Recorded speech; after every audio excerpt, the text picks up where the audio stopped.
আজকে কিন্তু আমার ঘরে পুরো হয়ে গেছে পালং মেলা। জানো, প্রত্যেকটা রেসিপি আজকে পালং শাকের দেখাবো তোমাদের সাথে, শেয়ার করব। আর প্রত্যেকটা রেসিপি থাকছে অত্যন্ত সুন্দর, টেস্টি এবং হেলদি এবং ডিলিশিয়াস রেসিপি। চলো, ফার্স্টে কুকারের মধ্যে আলু দিয়ে দিয়েছি সিদ্ধ করার জন্য, 4 ফালি করে দিয়ে দিলাম, নুন দিয়ে ঢাকনাটা দিয়ে দিয়েছি।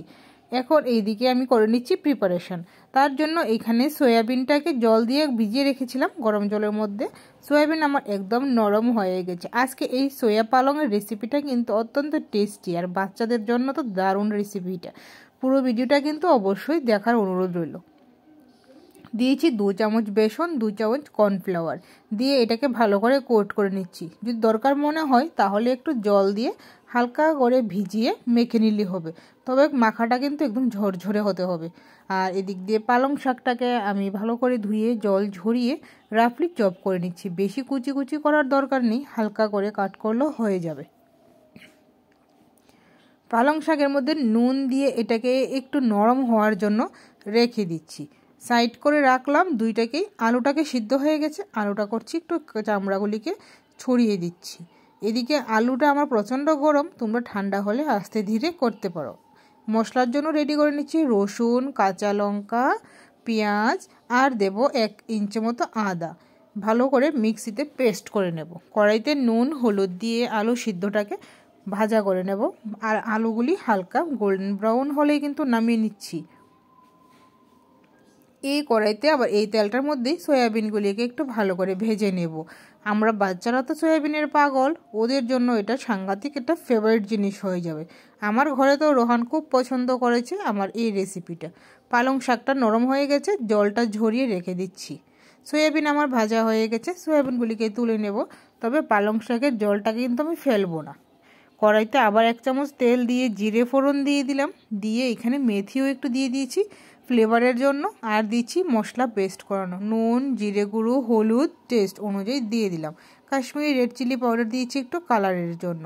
মশলা কষিয়ে সয়াবিন আলু দিয়ে দিলাম। সয়াবিন আলুটা একটু নেড়ে ঝেড়ে মশলাটা গায়ে মাখিয়ে তবে দেব পালং শাকটাকে।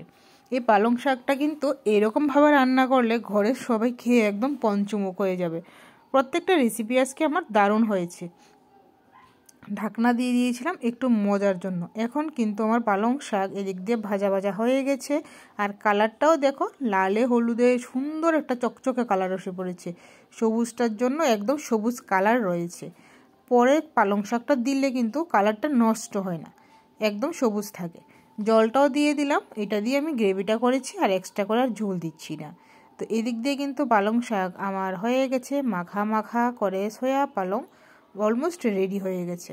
তোমরা ইচ্ছে করলে উপর দিয়ে ঘি ছড়িয়ে দিতে পারো। আমি আর এটার মধ্যে ঘি দিচ্ছি না, আমি এমনিতে সার্ভ করছি, কারণ পালং শাকের ফ্লেভারটা আমার কাছে খুব ভালো লাগে। সার্ভ করে দিচ্ছি সয়া পালং। আর এটা ছিল আমার আজকের ফার্স্ট রেসিপি। তারপর আমি যাচ্ছি সেকেন্ড রেসিপিতে। কড়াইতে দিয়ে দিলাম বাটার। বাটারটা দিয়ে দিলাম একটু জিরে ফ্লেভার, আর দিয়ে দিলাম পালং পিউরি। পালংটাকে মিক্সিতে পেস্ট করে নিয়েছি, এখানে দিয়ে দিচ্ছি পিউরিটাকে। দিয়ে এটাকে ভালো করে একটু নাড়তে হবে কাঁচা স্মেলটা যাওয়ার জন্য। কাঁচা স্মেলটা থাকলে ভালো লাগবে না খেতে, টেস্টে একটু গড়বড় হয়ে যায়। তার জন্য এটাকে একটু ভালো করে নেড়ে চেড়ে নিচ্ছি। এখন এটার মধ্যে আমি দেব লক্ষ্মীভোগে এক্সট্রা লং বাসমতি রাইস, যেটা আমি ভাতটাকে 80% কুক করে নিয়ে নিয়েছি। এখন এটাকে নুন চিনি দিয়ে ভালো করে মিক্স আপ করলে কিন্তু হয়ে যাচ্ছে আমার পালং রাইস। আর এই পালং রাইস আর সয়া পালং একসাথে কম্বোটা কিন্তু দারুণ হয়েছিল। তো নিয়ে নিচ্ছি পালং রাইস, আর নিচ্ছি এখানে আমি সয়া পালং। খেতে তো অপূর্ব টেস্ট হয়েছে। তোমরা কিন্তু ঘরের মধ্যে এইভাবে টেস্ট করতেই পারো। তোমরাও কিন্তু অবশ্যই ঘরের মধ্যে একবার হলো এই রেসিপিগুলি ট্রাই করবে, প্রচণ্ড ভালো হয়েছিল খেতে। তারপর যাচ্ছি আমার থার্ড রেসিপি। এই পালং পনিরের রেসিপিটাও তোমাদের সাথে আমি অত্যন্ত সোজা এবং সহজ পদ্ধতিতে শেয়ার করব।